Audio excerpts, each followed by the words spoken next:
Welcome to this last part of the team introductions. Sadly, I won't be able to give all the teams the time they deserve, but yeah, things are happening. If you want to know more about it, then go down in the comments, in the pinned comment.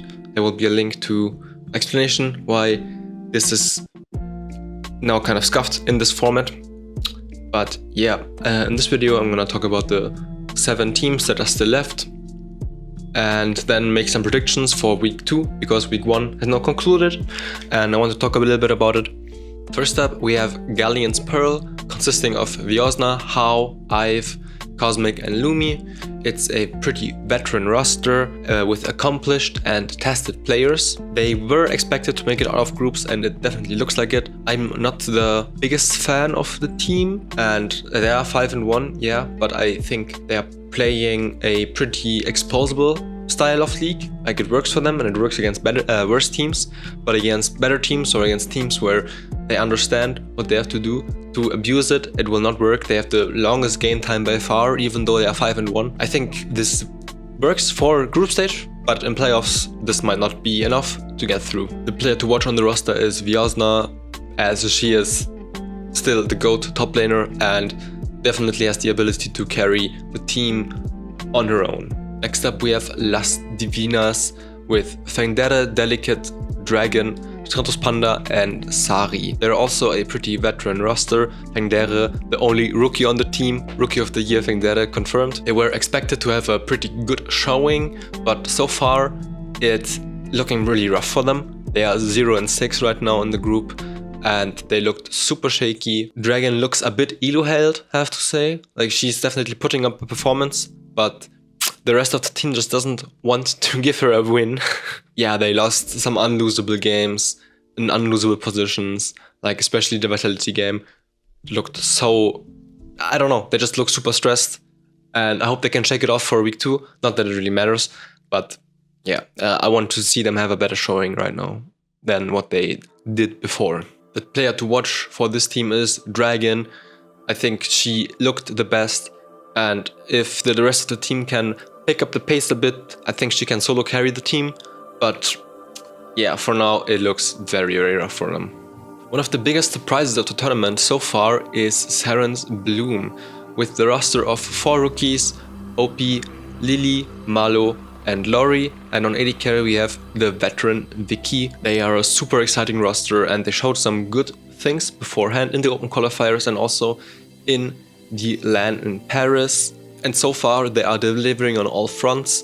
Every player has some shining bright moments.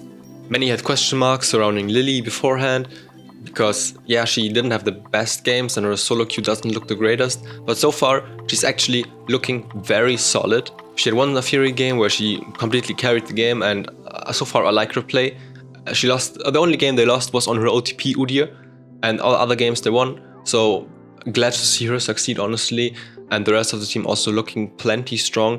I am not the biggest fan of their drafting strategy, I have to say, but yeah, I mean, they're winning, so who am I to judge, right? I mean, the player to watch for the team is pretty hard to rate because every one of them has some sparks of greatness.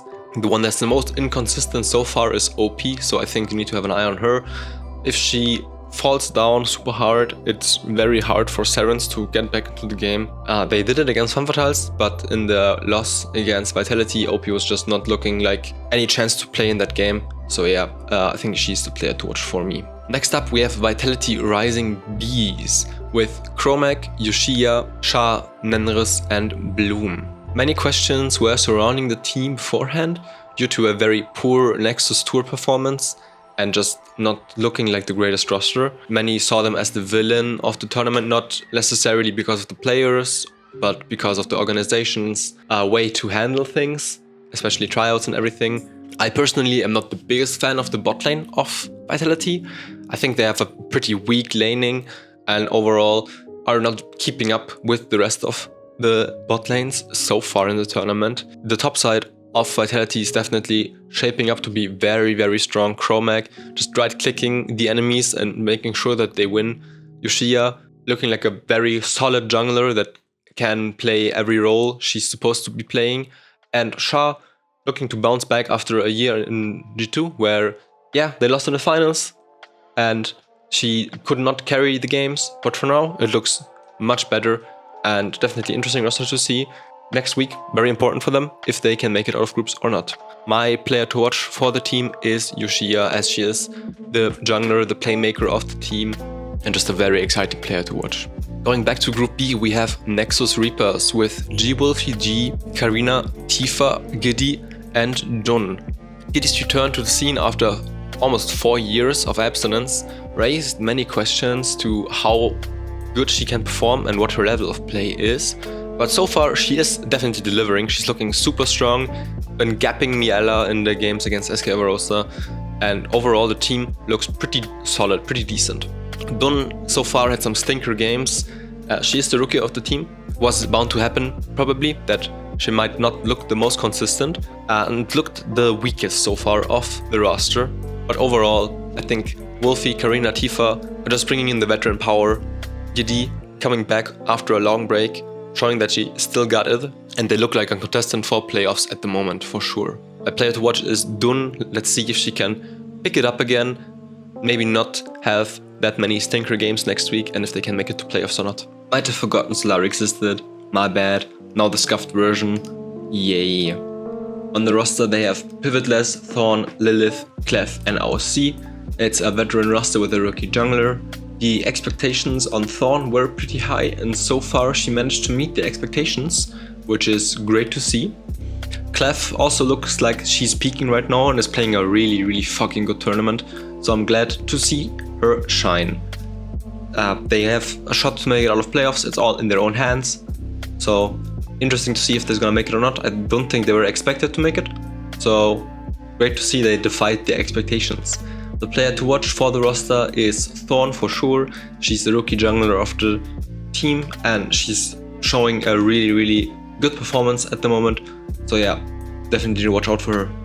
Last but not least, we have Last Minute Airlines flying in at last place for Group B with Telch, Zana, Lilium, Neddy and Danley on the roster. They went through the open qualifiers and had some last minute changes there from Xavi to Lilium, which did not really affect the team that much because the roster was a last minute formation anyway, so it did not really matter. They have mostly veteran players and are supposed to be a very stable roster, but so far they do not look very convincing. They have a very interesting team identity with Lilium's special picks and Sana's ability to play scaling AP junglers as well as the dog junglers in Sidruani, Javan. They got one win off of Lilium's Katarina, which, I mean, yeah, they won, but it was more so off of Empress's very poor performance that game, just chain feeding kills into Lilium and therefore making the Katarina unkillable. They still have a shot for playoffs and it's gonna be interesting to see if they can pick it up again. But yeah, definitely gonna be a hard way going forward. None of their players looked really that strong right now. Didn't look like they are hitting their peak performance. So yeah, I think they are probably the least likely to make it out of the group. The player to watch is Lilium. Already said before, her Katarina looked very strong, and I think they are just from a viewer perspective, they are a very interesting team to watch because they have some fun champions cooking, but so for now it didn't look like they got the sauce really. Okay, so my previous file got corrupted, so here I am again with the predictions for the next week and just generally talking about the next week. What are the expectations? So for Group A, let's start with Group A. G2 is safe to make it out of groups. I think there's no way they're not. Zerance also safe to make it out of groups. They play against WLG, so this is a 3-2-0, or should at least be a 3-2-0, especially looking how Zerance look right now. So yeah, those two teams are for sure out. Now Las Divinas and WLG, they are also out already. They can't make it out anymore. The best they can get is a 4-6, and with the 5-1 from Vitality and Zerance, they can't make it out of groups anymore. Now the interesting games, or the interesting teams for Group A are Vitality and Femme Fatales. They both already played against WLG, and they play against each other. So yeah, G2 plays against Vitality. So this should be expected to be a 2-0 for G2. and with that it's looking way closer than it does right now. Femme Fatales, they has to play Las Divinas right now, so yeah, sorry, my bad. Femme Fatales has to play Las Divinas. I think those two teams are the interesting ones. Which one of those two makes it out? Therefore, this game is super interesting and important, and this game is super important. Other than that, maybe this one, and this one to see if G2 or Zerance, like how they match up against each other. But like all other games are kind of unimportant. Don't really have any stakes. This one has no stakes, particularly. Only these 3 games have stakes, really. Alright, now let's get into Group B, where it's still pretty open. But even though it's still open, I think it's super hard for those 2 teams to make it out, especially as they play against Galions. Galions plays SK and Last Minute Airlines, and they are the strongest team right now. I don't think they are the strongest team, as they are 5-1, yeah, but their game time is abysmal. 39 minutes, they take so long to finish games. I really don't like their play, and I think it's gonna get exposed sooner or later. They will make it out of groups, but I don't think they will go far in playoffs. If they don't improve something. Supernova Comets and Solary. Supernova play against Solary, so this is super interesting matchup, very important to see who makes it out of the groups. And play SK Rosa. I mean, just interesting to see if SK can fix their shit or not, but I think SK and LMA are kind of lost right now. Super dependent, they can't make it out of groups with their own strength anymore, I think, if I'm not mistaken. So even if they win all their games, it's still dependent on how Supernova, Solary and X-Reapers play, because they don't play any of them.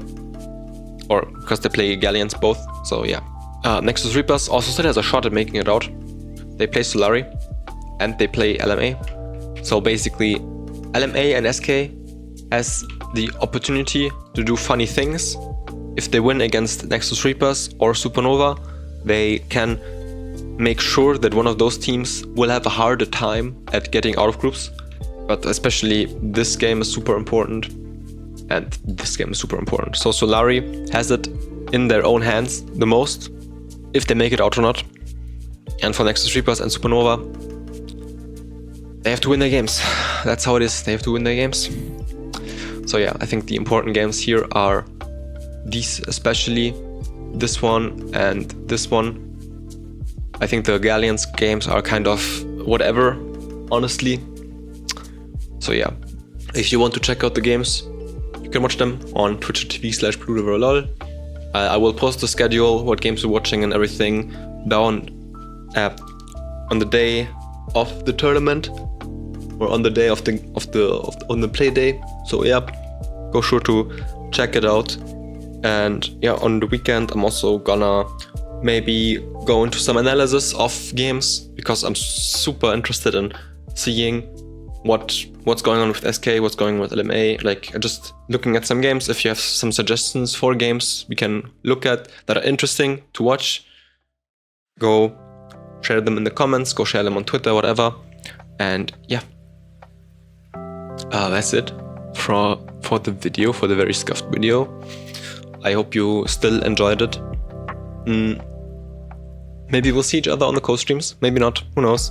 Support Femme Fatales, guys, for support Femme Fatales.